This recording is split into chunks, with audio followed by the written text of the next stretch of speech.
வணக்கம். சென்னையில் ஐடி கம்பெனியில், அதாவது டிசிஎஸ் மாதிரி பெரிய கம்பெனியில் வேலை பார்த்துட்டு இருக்க கவின் அன்னைக்கு ஜூலை 27, 2025 அன்னைக்கு தூத்துக்குடி மாவட்டத்தில் இருக்க ஆரமங்கலம் அப்படின்னு அவனோட சொந்த ஊருக்கு வரான். வந்துட்டு அவங்களோட தாத்தாக்கு உடம்பு சரியில்லாதனால திருநெல்வேலியில் இருக்கிற சித்தா மருத்துவமனைக்கு கொண்டு போய் காட்டுறாங்க. அப்போ உள்ள ட்ரீட்மெண்ட் நடந்துட்டு இருக்கும்போது கவின் வெளியே போன் பேசிட்டு இருந்திருக்கான். இந்த மாதிரி நிலைமையில கவின் கிட்ட ஒருத்தன் பைக்ல வண்டியில ஏறு, நம்ம பேசணும் அப்படின்னு சொல்றான். சொன்ன உடனே ஒண்ணுமே சொல்லாம அவங்க கூட ஏறி போகிறான். ஏன் கவினுக்கு தெரிஞ்சவனா கேட்டீங்கன்னா, ஆமா, இதுக்கு முன்னாடி கவினும் அவனும் பேசியிருக்காங்க. எப்பவுமே அவங்க ரெண்டு பேருமே பேசும்போது வாக்குவாதத்துல தான் முடியுமா. அப்படி இருந்தாலும் இன்னைக்கு நம்ம பைசல் பண்ணிடுவோம், அதாவது இன்னைக்கு பேசி முடிச்சிருவோம் அப்படின்னு நினைச்சு கவின் அவங்க கூட பைக்ல போறான். பைக்ல போனவன் கொஞ்ச தூரம் போய் ஒரு வீட்டு முன்னாடி நிப்பாட்டுறான். நிப்பாட்டினதுக்கு அப்புறம் அந்த வீடை பார்த்தா வீடு பூட்டி இருக்கு. இதுக்கப்புறம் அவங்க ரெண்டு பேரும் பேசிட்டு இருக்காங்க. பேசிட்டு இருக்கும்போது என்ன நினைச்சானோ தெரியல, அவன் பைக்ல மறைச்சு வச்ச கத்தி எடுத்து கவினை வெட்ட ஆரம்பிக்கிறான் சரமாரியா. சோ சம்பவ இடத்திலே கவின் இறந்து போறான். அப்படி கூட கூட்டு போனது யாரு, இப்படி கவினை கொன்னது யாரு இப்படின்னு பல கேள்விகள் உங்களுக்கு இருக்கும். முக்கியமா இதை நீங்க ஆல்ரெடி நியூஸ்ல பார்த்திருப்பீங்க. அப்படி நம்ம திருநெல்வேலி மாவட்டத்தில் நடந்த ஹானர் கில்லிங் அப்படின்னு சொல்லப்படுற ஜாதி வெறி கொண்ட வெறியர்கள் பண்ண ஒரு சம்பவத்தை பத்தி நம்ம பார்க்க போறோம். நான் தான் உங்கள் விஸ்வா. வணக்கம் அண்ட் வெல்கம் டு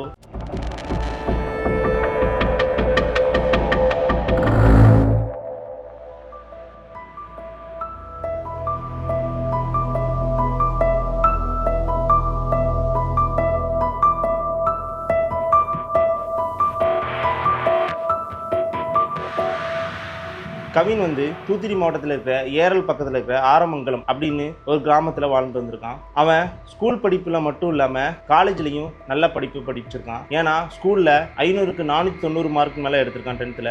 அது மட்டும் இல்லாமல் காலேஜில் கோல்டு மெடலிஸ்ட் கூட. ஸோ இப்படி நல்லா படிச்சுட்டு இருந்த கவின் சென்னையில் ஐடி கம்பெனியில் டிசிஎஸ்ல வேலை கிடைக்குது. 6 டிஜிட்ல சம்பளமும் கிடைக்குது. காலேஜில் நான் கோல்டு மெடல் வாங்கியிருக்கேன். இப்போ டிசிஎஸ்ல வேலை பார்த்துட்டு வரேன்.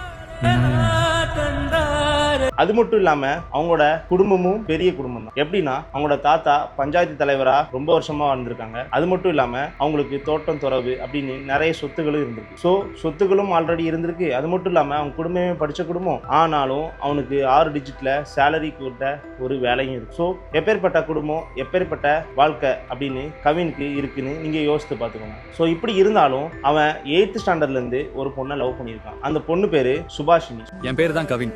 நியூஸ்ல என்ன பத்தி தான் பேசுறாங்க. நான் ஒரு பொண்ணை லவ் பண்ணேன். நாங்க ஸ்கூல்ல இருந்தே ஃப்ரெண்ட்ஸ். சுபாஷினியும் இவனும் எப்படி மிங்கிள் ஆனாங்கன்னா, சுபாஷினி திருநெல்வேலி மாவட்டம், ஆனா அவங்க அப்பா அம்மா ரெண்டு பேருமே சப் இன்ஸ்பெக்டர். ஸோ அவங்க ரெண்டு பேருமே இங்கே தூத்துக்குடி மாவட்டத்தில் ஒர்க் பண்ணிட்டு இருக்கும்போது கவினுக்கும் சுபாஷினிக்கும் பழக்கமாயிருக்கு. ஸோ 8ஆம் கிளாஸ்ல இருந்தே அவங்க ரெண்டு பேருக்குமே பழக்கமாயிட்டு அவங்க ரெண்டு பேருமே காதலில் இருந்துட்டாங்க. ஆனா காலேஜ் மட்டும் வேற வேற காலேஜ் படிச்சிருக்காங்க. ஏன்னா வேற வேற ப்ரொஃபஷன். இவன் இன்ஜினியரிங் படிச்சுட்டு ஐடி கம்பெனியில் ஒர்க் பண்ணிட்டு இருக்கான். சுபாஷினி சித்தா மருத்துவம் படிச்சுட்டு சித்தா மருத்துவமனையில் ஒர்க் பண்ணிட்டு இருந்திருக்கா. அதுவும் திருநெல்வேலி மாவட்டத்தில் இருக்க கேடிசி நகர்ல. இந்த மாதிரி நிலைமையில ரெண்டு பேருக்குமே நல்லா தான் போயிட்டு இருந்திருக்கு.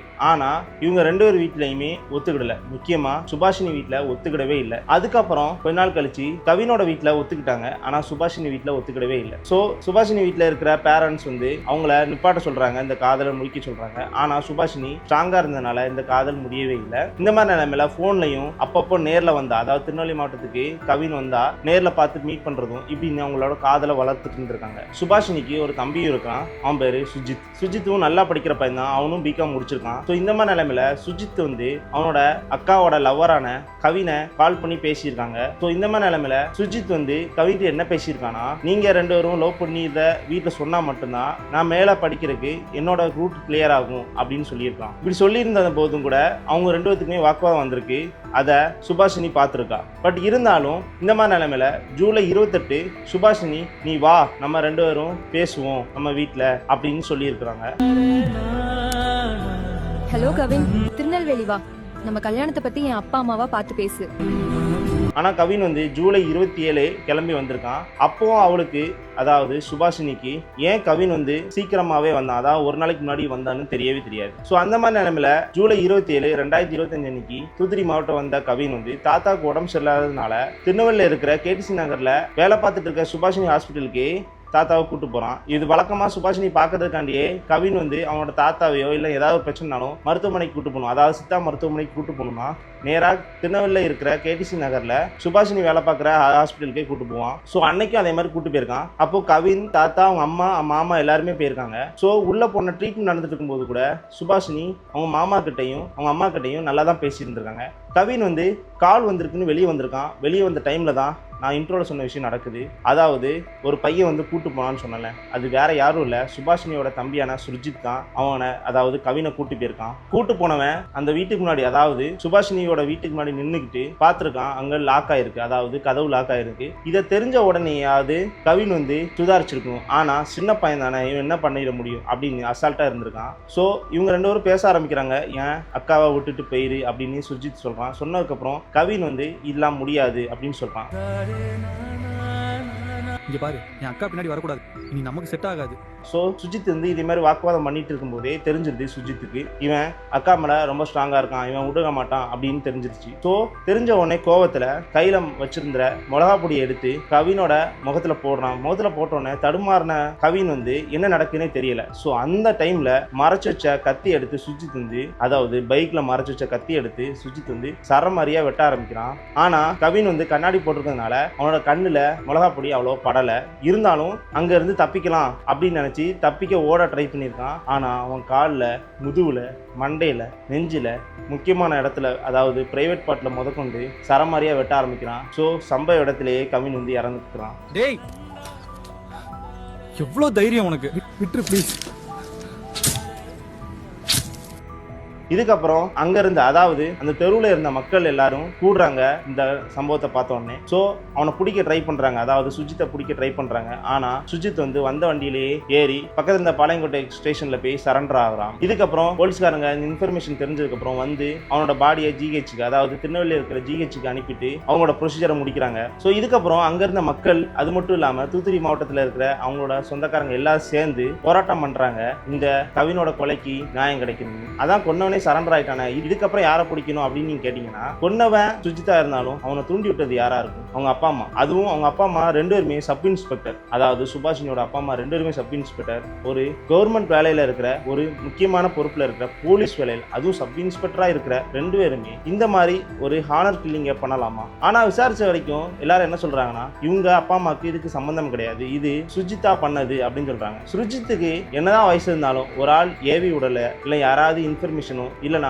மேல இருந்து இன்ஸ்ட்ரக்ஷன் கொடுக்கலனா இவன் யாருமே பண்ண மாட்டான். ஸோ மேல இருந்து இன்ஸ்ட்ரக்ஷன் கொடுத்தது வேற யாரும் இல்லை, அவங்க அப்பா அம்மாவா தான் இருக்கணும் அப்படின்னு எல்லாரும் போராட்டம் பண்றாங்க. ஸோ இந்த வழக்கை சிபிசிஐடிக்கு மாற்ற சொல்றாங்க. இந்த மாதிரி நிலைமை 1 ஆகஸ்ட் வரைக்குமே அவனோட பாடியை வாங்காம இந்த மாதிரி போராட்டம் பண்றாங்க. ஆனா இப்போ, அதாவது நேத்து இந்த பாடியை வாங்கி அவங்களோட இறுதி சடங்கை முடிச்சிட்டாங்க, கவினோட இறுதி சடங்கு. இதுக்கப்புறம் இந்த மாதிரி நியூஸ் பரவனதுக்கு அப்புறம் நேரா சுபாஷினி மேலதான் எல்லாரும் தப்பு சொல்றாங்க. சுபாஷினி ஏன் லவ் பண்ணியிருக்கா, ஏன் வர சொன்னா, இந்த மாதிரி நிறைய கேள்விகள் வந்ததுனால சுபாஷினி வந்து ஒரு வீடியோ கிளாரிபிகேஷனுக்காண்டி ஒரு சின்ன வீடியோ இன்ஸ்டாகிராம்ல போட்டிருக்காங்க. அதுல என்ன சொல்லியிருக்கா சுபாஷினினா, ஆல்ரெடி சொன்ன மாதிரியே 27 நான் வர சொல்லல, 28ஆம் தேதி தான் வர சொன்னீங்க. ஆனா 27 கவின் ஏன் வந்தான்னு தெரியல. 27 என்ன நடந்துச்சு அப்படின்னா, அன்னைக்கு கவின் வராங்கிறது எனக்கு தெரியாது. நான் 28 ஈவினிங் தான் வர சொல்லியிருந்தேன். அது மட்டும் இல்லாம சுர்ஜித்துக்கும் கவினுக்கும் கான்வர்சேஷன் நடந்தது எனக்கு பெருசா தெரியாது. அவங்க ரெண்டு பேரும் பேசினது, சுஜித் வந்து நீங்க ரெண்டு பேரும் பேசி முடிச்சாதான் என்னோட ரூட் கிளியர் ஆகும், அது மட்டும் தான் சொல்லியிருக்காங்க அப்படின்னு தெரிய வருது.